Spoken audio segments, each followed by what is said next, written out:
নমস্কার, আমি সৃষ্টি মুখার্জি।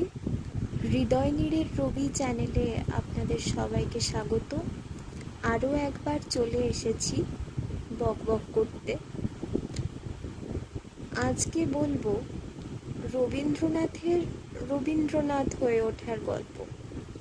আপনারা টাইটেলে আগেই দেখে নিয়েছেন এবং এটিও একটি পডকাস্ট হতে চলেছে, কারণ রবীন্দ্রনাথ মানেই তো কথা, ভাষা, এবং তিনি নিজেই বলেছেন ভাষা দিয়ে আমি ভাসিয়ে দিই। কাজেই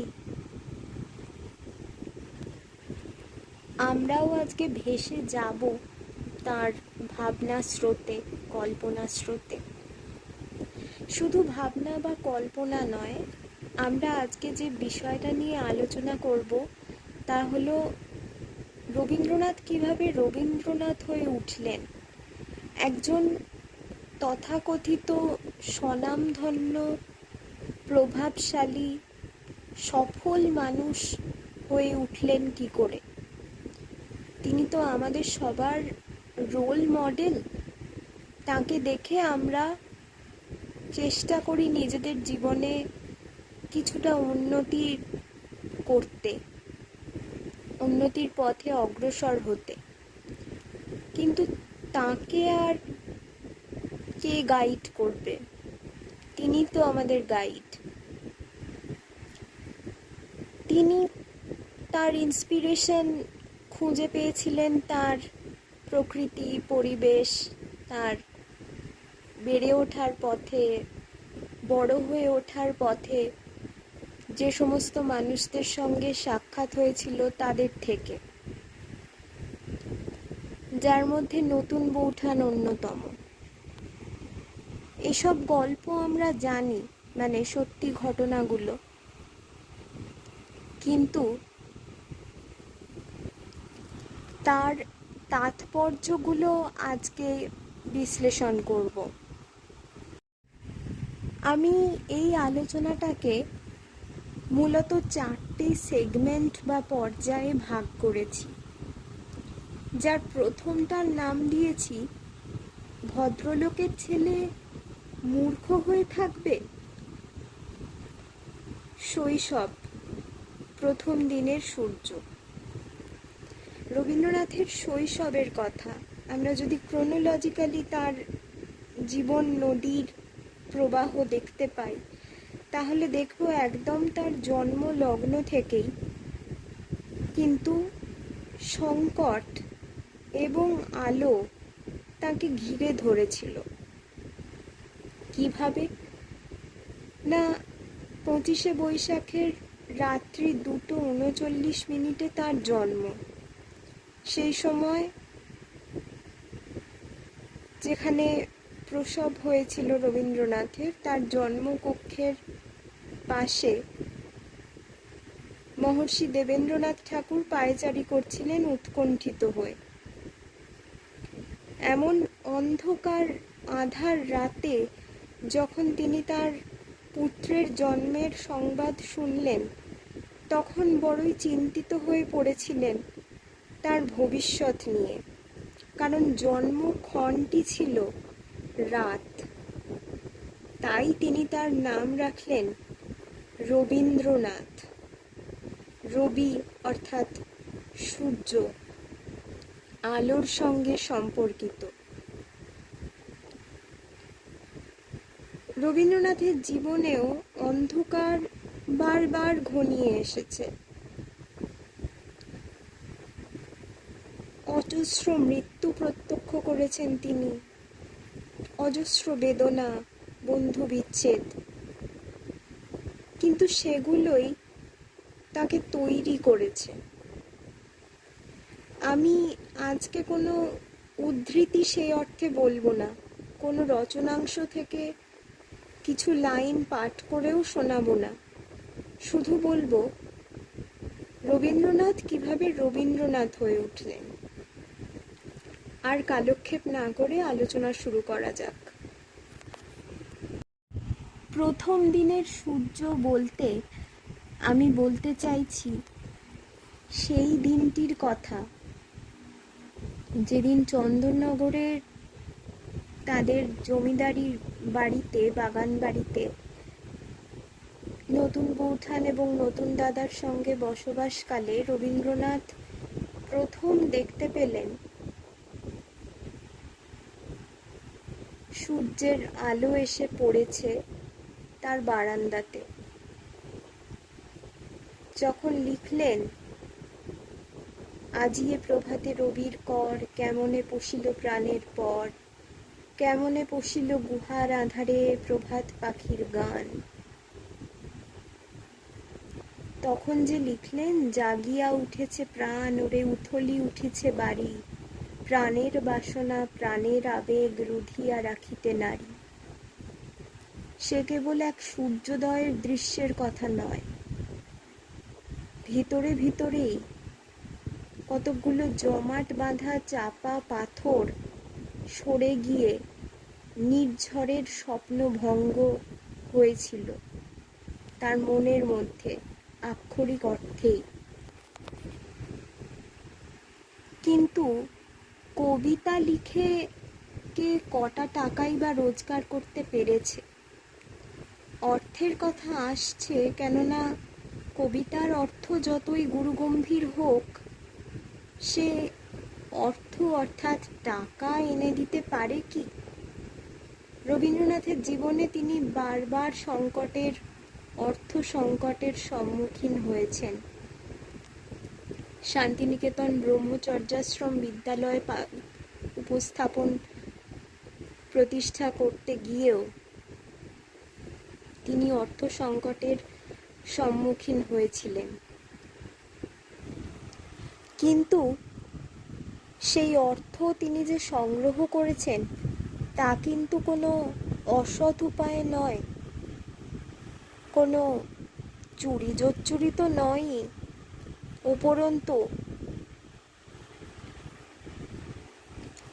উপার্জনের অন্য কোনো পথ অবলম্বন করে কিন্তু তিনি তা করেননি। করেছেন ওই ভাষার জোরে, তার বক্তৃতার জোরে।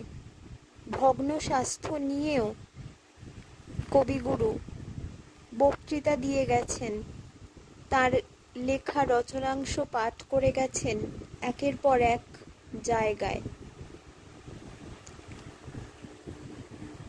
তিনি প্রমাণ করে দিয়েছেন যে সাকসেসফুল হতে গেলে, সফল হতে গেলে শুধু মনের ইচ্ছা প্রয়োজন। এই কথাটা ধরে রাখিস, মুক্তি তোরে পেতেই হবে। আবার কখনো বলছেন, বুক বেঁধে তুই দাঁড়া দেখি, বারে বারে হেলিস নে ভাই, মেলে কিনা মেলে রতন, করতে তবু হবে যতন, না যদি হয় মনের মতন, চোখের জলটা ফেলিস নে ভাই। প্রত্যেকটা কথা, প্রত্যেকটা লাইন আমার নতুন করে বিশ্লেষণ করে করে বলার প্রয়োজন নেই, কারণ রবীন্দ্রনাথ মানেই মোটিভেশন, তিনি মানেই আলো, অনুপ্রেরণা। আমরা যদি ক্রোনোলজিক্যালি দেখি, ঠিক তার শৈশবের পর থেকে তার এই কবিতা লিখে বড় হতে হবে। যেমন তার ভৃত্য বনমালীকে তিনি বয়সকালে গিয়ে বলছেন, আমি লেখার জোরে বড় লোক। বড় লোক অর্থাৎ বড় মানুষ হওয়ার কথা তিনি বলছেন, বা যেটুকু নাম খ্যাতি তিনি অর্জন করেছেন সবটাই কিন্তু তার ওই লেখার দৌলতে। ফুল টাইম একজন পেশাদারী লেখক তার সময় দাঁড়িয়ে খুব কমজনই ছিলেন। কিন্তু আমরা যাদের আমাদের স্বভাব রবীন্দ্রনাথের বিরোধিতা করা, কথায় কথায় বলে থাকি, নিন্দুক মাত্রেই বলে থাকে যে তিনি তো উচ্চ বংশে, উচ্চ কোটির পরিবারে ব্রাহ্ম বংশে জন্মগ্রহণ করেছিলেন। তার পিতামহ এত প্রভাবশালী মানুষ ছিলেন, তিনি ভাগ্যের জোরে সবকিছু পেয়ে গেছেন। লাভ, অর্থ, খ্যাতি, প্রতিপত্তি, নাম, যশ, এত কিছু বোধহয় তিনি ডিজার্ভ করতেন না,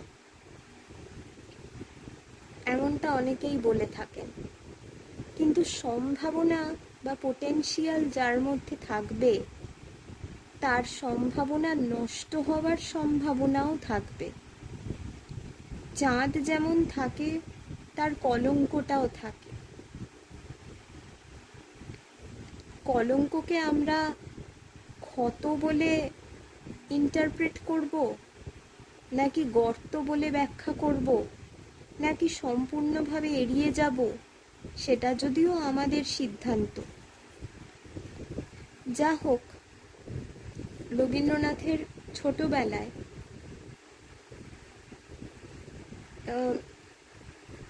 ঋতুপর্ণ ঘোষের সিনেমায় আমরা ওই ডায়লগটা পেয়েছিলাম না, ভদ্রলোকের ছেলে মুখ্যু হয়ে থাকবে। যখন রবীন্দ্রনাথ স্কুল যেতে চাইছেন না, স্কুল ড্রপ আউট হয়েছেন, একের পর এক স্কুল পাল্টে গেছেন, তাতেও কোনো সুরাহা হয়নি। আমার এক বন্ধু একবার বলেছিল, কেন রবীন্দ্রনাথের সমসাময়িক যেমন নেতাজি সুভাষচন্দ্র বসু, তিনিও তো স্কুলে পড়েছেন, আরও অনেকেই পড়াশোনা করেছেন, সেই ঔপনিবেশিক ব্রিটিশ শিক্ষানীতিতেই পড়াশোনা করেছেন এবং তাতে পাশও করেছেন, ভালো রেজাল্টও করেছেন। তারা তো সবাই স্কুল ছেড়ে দেননি। রবীন্দ্রনাথের স্কুল ছেড়ে দেওয়া, সেটাও হয়তো একটু বাড়িয়ে বলা তার মনে হয়েছিল। এটা যার যার মনোভাব, আমরা এখানে কিছু নিজেদের মতো কথা বলতে পারি না। বারবার করে যে প্রসঙ্গটা উঠে আসছে, যে এমন একটা সংবেদনশীল শিল্পী সত্তা নিয়ে, এমন একটা মন নিয়ে তিনি করবেনটা কি? কারণ তিনি বাণিজ্যিক মনোভাবাপন্ন একেবারেই নন, কমার্শিয়াল মাইন্ডেড তিনি ছিলেন না। সেই জন্যেই নিজের আখেরে সেই অর্থে কিছু গুছিয়ে যেতে পারেননি, কথাটা শুনতে খারাপ লাগলেও। অন্যের ভবিষ্যৎ হয়তো গুছিয়ে দিয়েছেন, বিশ্বের দরবারে তার নাম প্রসিদ্ধ। তিনি নিজে ডিগ্রি অর্জন না করলেও অনেক ডিগ্রিধারীদের জন্ম হওয়ার সূচনা করে দিয়ে গেছেন, বিশ্বভারতী বিশ্ববিদ্যালয় প্রতিষ্ঠা করে, তার শিক্ষা চিন্তার ওপর প্রবন্ধ লিখে, বক্তব্য রেখে, তার নাটক মঞ্চস্থ করে বিপ্লবীদের পর্যন্ত অনুপ্রেরণা দিয়ে, এবং স্বাধীন ভারত না দেখেও গণতন্ত্র কি জিনিস তা দেখার আগেই তিনি চোখ বুঝলেন, অথচ সুব্যবস্থা করে দিয়ে গেলেন আমাদের ভাবার। লিখে গেলেন এমন কিছু পংক্তি যেগুলো আমরা আজও নিজেদের সঙ্গে মেলাতে পারি, রিলেট করতে পারি। কথায় কথায় কর্তার ভূত থেকে লাইন আওড়াই না আমরা? সেই রবীন্দ্রনাথ হতে কিন্তু অনেক সাধনা, অনেক কঠোর পরিশ্রমের প্রয়োজন হয়েছিল। সবসময় তিনি যে রোমান্টিক ঘোরের মধ্যে থাকতেন, এই মানুষটাই প্রকৃতির প্রতিশোধ লিখছেন, এই মানুষটাই সভ্যতার সংকট লিখছেন। আবার যখন ইনি ব্রজবুলি ভাষায় কবিতা লিখছেন, ভানু সিংহের পদাবলী গান লিখছেন, সেই গানে সমস্ত কষ্ট, যন্ত্রণা, জাগতিক দুঃখ ভুলিয়ে দিচ্ছেন। আমরা এক কথায় বলে দিই বটে, রবীন্দ্রনাথ মানেই বিস্ময়, বিস্ময়ে তাই জাগে আমার গান। কথায় কথায় রবীন্দ্রনাথের থেকে 10-12টা করে উদ্ধৃতি ব্যবহার করি, কিন্তু রবীন্দ্রনাথ মানেই কি শুধু ওই উদ্ধৃতিগুলো? Is Tagore reduced only to his ashes, only to his words? না বোধহয়। তৃতীয়ত, তার স্বভাব বৈশিষ্ট্যের কথা বলবো। শুধু রোমান্টিকতা বা কবি সত্তা সেটা তো একদিকে আছে, কিন্তু তিনি, অনেকেই বলেন যে তিনি পিতা হিসেবে, স্বামী হিসেবে যথেষ্ট কর্তব্য পালন করতে পারেননি। আমি সেই বিতর্কে যাব না, কিন্তু বলবো যে তিনি সত্যি বাধিত ছিলেন না, বাধ্য ছিলেন না এতগুলো রোল প্লে করে যেতে, কিন্তু তাকে করতে হয়েছে, পরিস্থিতি তাকে বাধ্য করেছে, তার কাছের জনরাও তাকে বাধ্য করেছে। তার নিজের ইচ্ছে মতো তো সবটা হয়নি, যেমনটা আমাদের কারোর জীবনেই হয় না, কিন্তু পার্থক্য আমাদের সঙ্গে তার একটা জায়গাতেই, যে তিনি তাতে অভিযোগ অনুযোগ করেননি, যদি বা করেও থাকেন তা সংশোধন করেছেন এবং ভুল করে থাকলে প্রত্যেক পদে পদে স্বীকার করেছেন। যদিও সেটাই তার একটা বড় গুণ হলেও সেটাই আবার তাকে খাদের দিকে ঠেলে দিয়েছে। তাই জন্যেই বোধহয় পরবর্তীকালে বই লেখা হয়েছিল আত্মঘাতী রবীন্দ্রনাথ। নিজেকে তিনি এতখানি মাটির মানুষ হিসেবে প্রেজেন্ট করেছিলেন, এবং তিনি ছিলেনও সেরকম, যে আমরা সুযোগ পেয়ে গেছি তাকে বানে বানে বিদ্ধ করার। সে প্রসঙ্গ না হয় থাকলো। এবার যদি বলি তার বিশ্বজোড়া খ্যাতির কথা, তার নোবেল পুরস্কার পাওয়া, গীতাঞ্জলি, শুধু কি গীতাঞ্জলি আর অন্য কোনো সাহিত্য ছিল না? বারবার করে যে চিহ্নিত করে দেওয়া হয় এশিয়ার প্রথম সাহিত্যিক হিসেবে তিনি নোবেল পুরস্কার পেয়েছিলেন, এবং অশ্বেতাঙ্গ তথা কৃষ্ণাঙ্গ সাহিত্যিক হিসেবে, সেটা কি তাকে কোনোভাবে অপমান করা নয়? আমাদের বুদ্ধিজীবীদের মধ্যে সম্প্রতি অনেকে রবীন্দ্রনাথের গাত্রবর্ণ নিয়েও বক্তৃতা রেখেছেন, ভাবলে আশ্চর্য হতে হয়।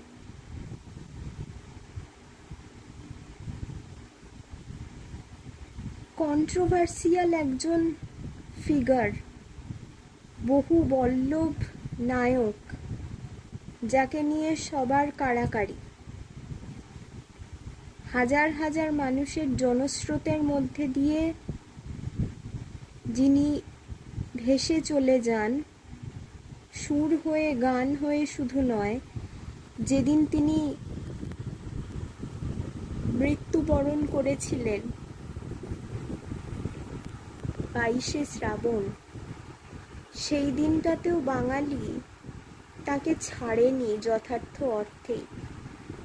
তার চুল দাড়ি পর্যন্ত তারা ছিঁড়ে নিয়েছিল, অবশ্যই শোকে বিহ্বল হয়ে, কিন্তু এই কি তার পাওনা ছিল? প্রশ্ন জাগে প্রত্যেক মুহূর্তে।